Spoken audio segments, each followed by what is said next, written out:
ফটোশপে কাজ শুরু করার পূর্ব মুহূর্তে আমাদের সিম্পল কিছু বেসিক ব্যাপার নিয়ে খুব সুস্পষ্ট ধারণা রাখা উচিত, যাতে করে আমরা পরবর্তী যেই নেক্সট লেসনগুলো আসছে আমাদের, তা যেন আমরা সুন্দরভাবে বুঝতে পারি। সেই ক্ষেত্রে আমাদের যেই ব্যাপারটি নিয়ে আমাদের মাথায় রাখতে হবে যে আমরা আমাদের ডান পাশে যেই উইন্ডোগুলো দেখতে পাচ্ছি, এই উইন্ডোগুলো মূলত আমাদের স্টেজে কাজ করতে বিভিন্নভাবে সহায়তা করবে, এবং এই উইন্ডোগুলোতে আমরা মূলত আমাদের ফিডব্যাকগুলো পাবো। তবে এই উইন্ডোগুলো কিভাবে কাজ করতে হয় তার ব্যাপারে একটা ধারণা দিচ্ছি। তবে তার আগে আমরা বলে নেওয়া অবশ্যই প্রয়োজন যে আমরা যেই স্ক্রিনটিতে ক্যাপচার করছি আমাদের এই ভিডিও টিউটোরিয়ালটি, তা মূলত 800x600, যার কারণে আমাদের স্ক্রিন রেজুলেশন কম এবং এর কারণে আমরা এখানে খুব কম জায়গা পাচ্ছি।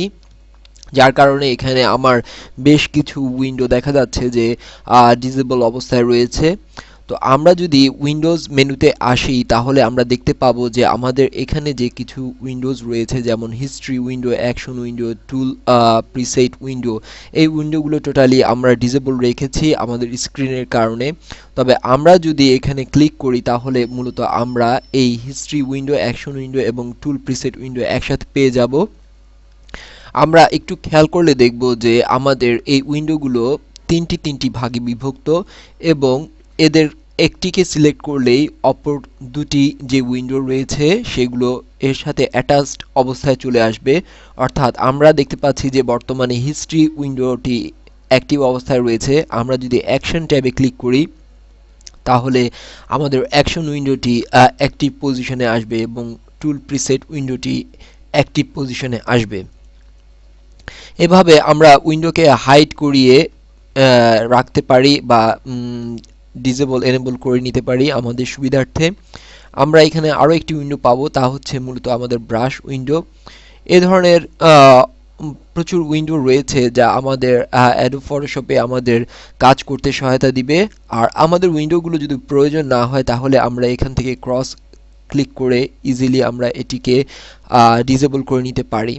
তবে আরও একটি ব্যাপার তা লক্ষণীয়, যদি আমি চাই যে আমার স্ক্রিনে যদি জায়গা কম থাকে তাহলে আমি ধরা যাক হিস্ট্রি উইন্ডোটি ওপেন করলাম। এখন আমি দেখতে চাচ্ছি যে আমার উইন্ডোজে একই সাথে কিভাবে একাধিক উইন্ডো রাখা যায়।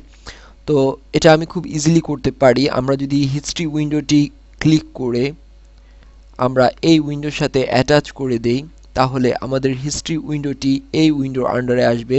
ঠিক একইভাবে আমরা অ্যাকশন উইন্ডোকেও এভাবে অ্যাটাচ করে নিতে পারবো সেম উইন্ডোর আন্ডারে।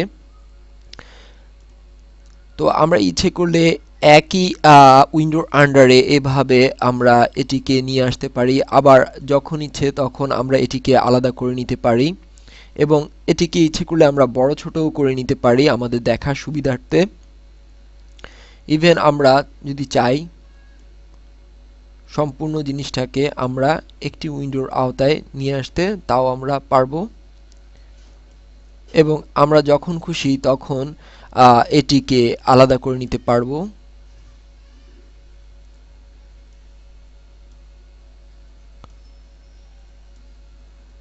তবে কোনো ক্ষেত্রে যদি আমাদের এই উইন্ডো সরানোর ক্ষেত্রে যদি আমাদের কোনো অসুবিধা হয়ে থাকে তাহলে আমরা প্রতিটি উইন্ডোজকে ক্লোজ করে নিব। এবার আবার উইন্ডোতে ফিরে এসে আমরা আমাদের প্রতিটি উইন্ডোকে আবার নতুন করে অ্যাক্টিভ করে নিতে পারবো,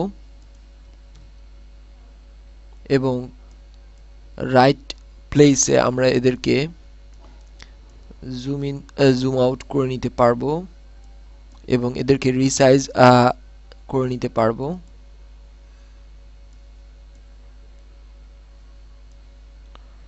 সো এইভাবে আমরা আমাদের উইন্ডোগুলোকে সাজিয়ে নিতে পারবো আমাদের স্ক্রিনে, এবং আমরা যখন স্টেজে কাজ করব তখন ইচ্ছে মতো আমরা এদেরকে ইউটিলাইজ করতে পারবো।